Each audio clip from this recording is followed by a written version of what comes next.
I know. Oh, hello. Hi. Deidre says it's time to get started.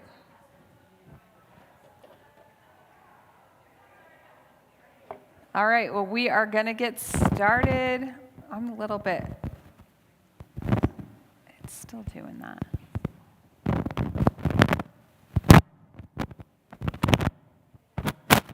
I don't know. Is that better? Okay. Sorry, I don't know why it statics on me, but I thought it was the earrings. It's not. Okay, well, welcome to the seminar. We're going to talk about this WordGo app. Try to get you out of here by 8:30. This should be nice and quick, but we did want to give you a plan for the summer. And I love that Chris talked about that, and I love that John ended his gospel with that. So let's just pray before we get started. God, thank you for just the resources that BSF gives us throughout the year, but even to go on into the summer, just the passion for having tools to be in your word. So I pray, Lord, whatever tool we use, I pray that you would just prompt us to be in your word this summer and beyond, and to share these tools with other people as well. So help us to learn something new tonight, and just all these things in your glory. Amen. Okay, well, we're going to go through and thinking about the summer break, and we don't have the structure of the every week, BSF. And I mean, if you're honest, on a scale of 1 to 10, what would you say is if 10's the most difficult, how hard is it for you to stay in the Word over the summer? It's hard for me personally to be motivated and to have the accountability if I don't have a tool. And so I love WordGo. It's not the only tool out there. There are a million wonderful Bible studies that you can use. There's a ton of different approaches just using things like homiletics. If you did that seminar earlier, that's a great way to study the Bible. But WordGo, it's structured, and it's structured in a way that we're familiar with. So it's kind of fun to get to bring some of that BSF into an app, into the summer. So it's an app that's just you can use it on your phone or your tablet. Does anyone already have WordGo installed? A lot of you? Okay, that's great. Well, there's a lot of short study plans, and you can put that next slide up. So these are just some options of the study plans. These are just a few of them. They keep adding them. So if you've already been in WordGo, if you look again, there's more. I think Colossians was one that they just added. And these study plans, they range from 2 weeks to 6 weeks. So they're short, most of them. And you can spread them out longer if you need to. That's what I love about it. It's flexible. So look at the next slide here. This app is really flexible, and it works for busy people. You can decide if you want to spend 5 minutes a day or if you want to spend 30 minutes a day or more. The app will adjust for you, and you can keep notes, and you can answer questions in here. You can look up references, all in one place, all within the app. There's a feature that is a reminder, and it will pop up and remind you to do your Bible study. So when you're already on your phone all day long, it doesn't let you forget, and that's probably my favorite feature. It's like this little accountability partner. So go to the next slide. So the WordGo plan, it's very similar to what we're used to in BSF. You want to read the Bible, you want to answer questions, you read your study notes, and then you listen to a teaching, and it's like a little podcast. So it's you'll hear, it's usually about a 30-minute teaching on what you've studied that week. And then if you want, you can gather with a group, and the last part is optional, but that's kind of fun, and we'll talk about that a little bit more. Okay, so the next slide, we're going to take some time to review the app. So if you have the app, it might be nice to open it up, and maybe you've already gone through some of these steps. If you don't have the app, you can download it right now from the App Store. You can use that QR code. It'll take you right to it. And if you want to do it later, that's okay too.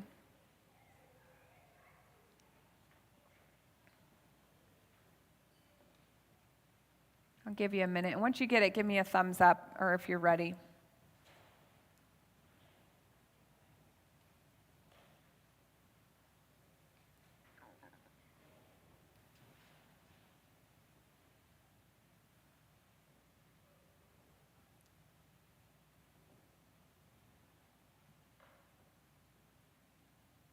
You didn't know you had to participate.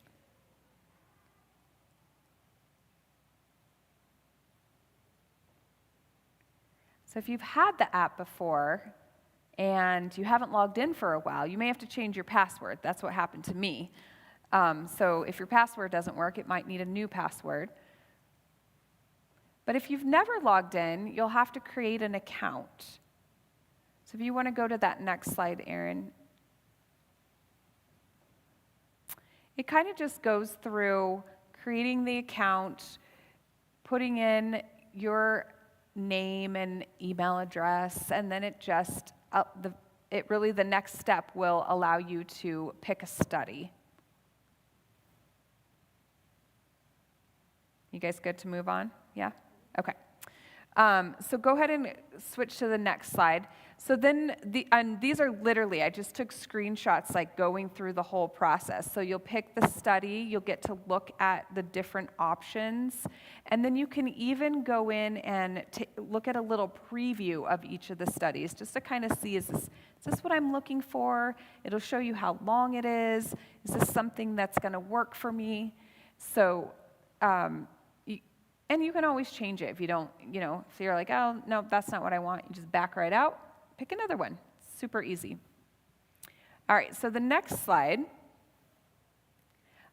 you will decide. This is where you get to decide. You picked your study. You're like, do I want to do this by myself, or do I want to do this with friends?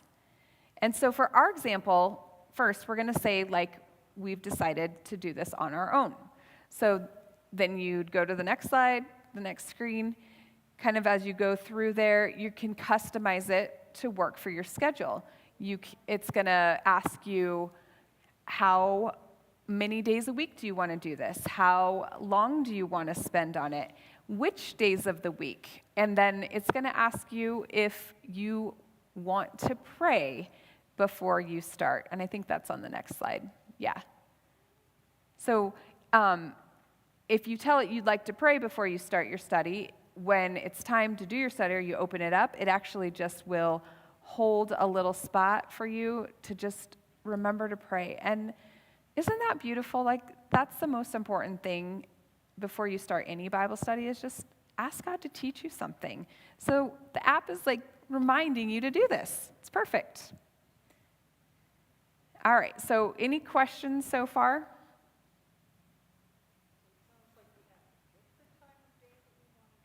You can. You're picking the time of day that it's going to remind you. So if you want to be reminded at a certain time, but you can do it later, no big deal. Super flexible. Yeah, it's going to sit there for you. And you know what? If you forget it on Tuesday, it'll be there for you on Wednesday. Yeah. So this is great, but wouldn't it be better if we could do the study with friends? And WordGo really does have that option. Because did you know that studying the Bible with other people, it actually contributes to your spiritual growth? And that's really why we're here at BSF. It encourages us to have a wider and a deeper perspective. Chris and Gail and I were just talking earlier about some things we had learned earlier, and Gail was like, well, I saw it this way, and Chris was like, well, I saw it that way. And it's like, it's amazing because it was the same passage. So you get to have that kind of value from having other people study with you. And we can discover more, because sometimes God reveals something to you that you're like, I didn't even see that at all when you're talking to someone else. And we can ask questions, we can get answers about our faith, and it really just gives us a sense of community and belonging. So this app has an option, like I said, when you decide, are you going to do this with friends or are you going to do this study with others? And if you want to do it with others, you just click the others button. Yep, you got it. You can go on there. So let's say we decided we're going to invite one or two people to join us. You don't have to meet in person. You can meet online. You can actually not even meet. You can meet within the app. It's pretty cool, all of the different options they have. So first, you'll have to decide how your first week will work. So if you were kind of setting this up maybe as, let's say, a neighborhood Bible study, and you've never studied together, maybe you've never, no one's ever used the WordGo app, it would be good to have a first meeting that's like, let's kind of see how this all goes. And so WordGo walks you through all of this. So you would say, okay, I'm a brand new group, you're going to set aside some time, and you can choose that. Or you could say, you know what, we've done this before, we're good. It'll kind of skip that whole section for you. So then the next slide or the next step is to choose, do you want to gather in person? Do you want to gather online? Do you want to do a combination? And you can always change it up in the middle. So if something's not working, you can always make adjustments. So you would need to set, like I think I picked, we're going to gather in person. So then it asked me for, well, where do you want to gather? So I put in my address, and then it asked me to confirm all that. So far, so good? Pretty easy? It just walks you through step by step. You can't mess it up. So then the next one gives us the option to share. So I didn't catch this on my screenshot, but if you push that little share button, it's just like any other share button on your screen. It's like, do you want to text this to somebody? Do you want to email this? It just kind of goes right out. So you can text it to your friends. You can send out an invitation this way. So it's pretty straightforward. So any questions on that setup? I know we kind of went through it super fast, but what my point is I wanted to show you, because I couldn't show it to you live, I wanted to show you the screenshots. It really does walk you step by step, and there really are a lot of options. Now, I have a question. Do you believe that there are other people that you know who might benefit from doing a Bible study this summer? Maybe. So really, the only question left is, who should I invite? And I hope that you pray about that. And maybe WordGo is going to work just for you, and this is something that you need to do for yourself this summer, and that's great. But maybe there's one other person that might join you, or maybe there's two or three.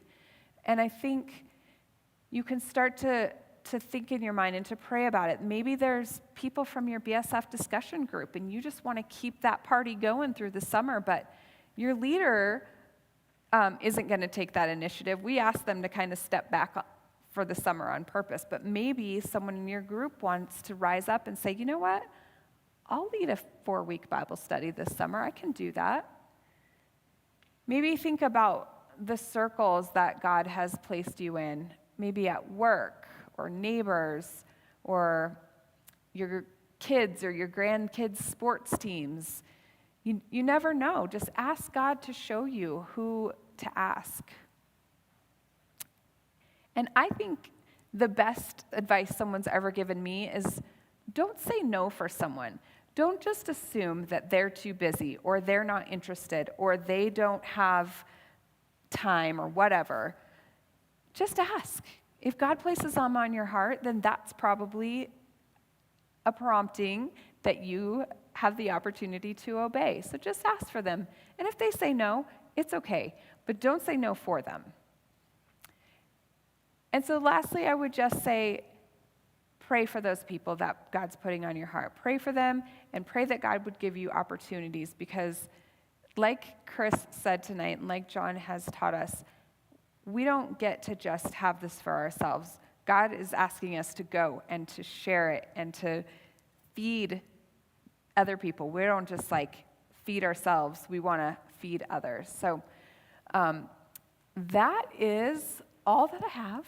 Do you guys have any questions just about the app in general, or leading a small group? Anything that is kind of coming to your mind? Yeah.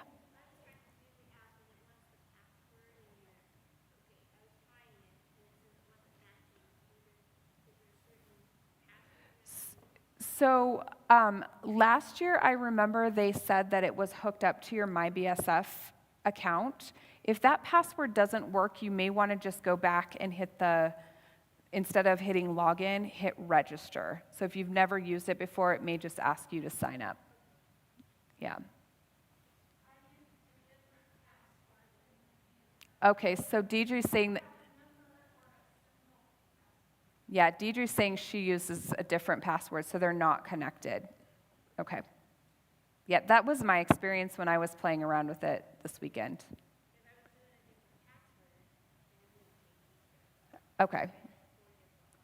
Interesting. We can look at, you want to know did you do something pretty simple or, okay. We can look at it. I don't know what the password strength requirements are. Yeah.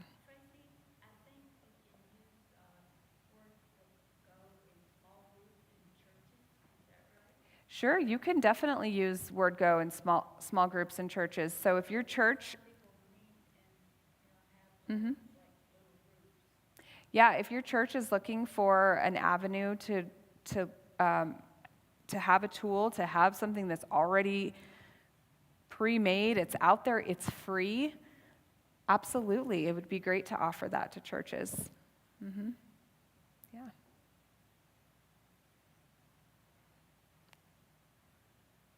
Anything else? Tamara?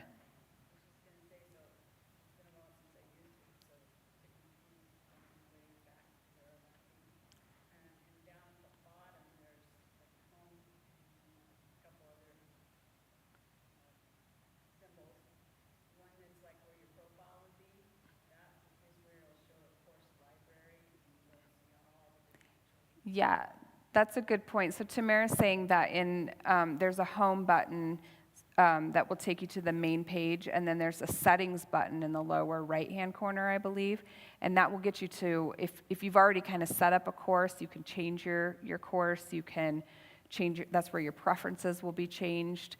And there's also a help button in there, so if you get confused, there's a lot of good help videos, especially if you're leading a small group. They've got a lot of information online for you. So thanks for thinking of that. Okay, well, I appreciate you guys staying, and I really do hope and pray that this will be a great tool that you can use. And if you do use it with a small group, let us know how it goes. We would love to hear from you. Thanks.